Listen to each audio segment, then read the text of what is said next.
Ephesians 5:3-4. But among you there must not be even a hint of sexual immorality, or of any kind of impurity, or of greed, because these are improper for God's holy people.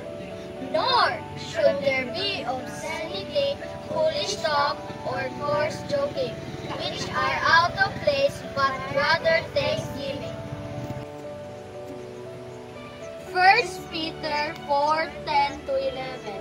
Each of you should use whatever gift you have received to serve others as faithful stewards of God's grace in its various forms.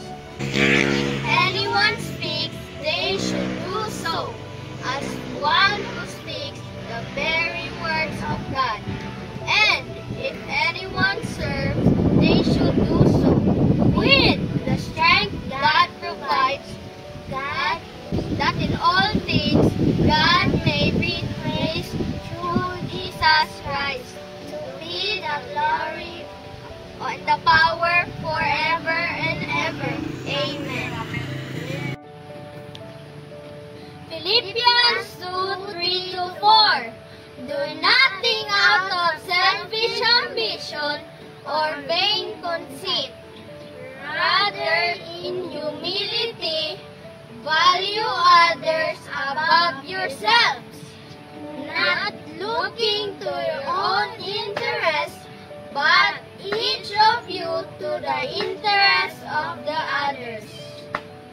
1 John 4:7-8. Dear friend, let us love one another, as love comes from God. Everyone who loves has been born of God and knows God.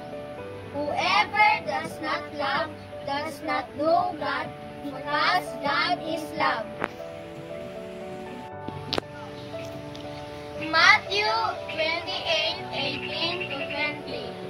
Then Jesus came to them and said, all authority on heaven and on earth has been given to me.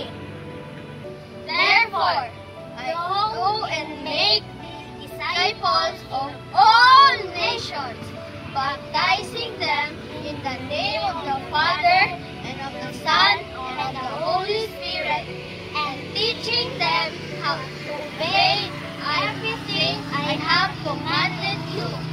And surely I am with you always, to the very end of the age. Galatians 5:22-26.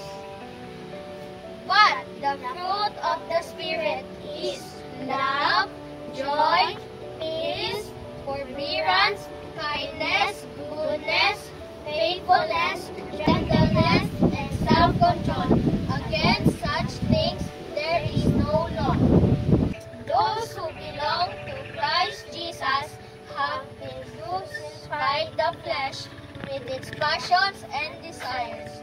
Since we live by the Spirit, let us keep in step with the Spirit.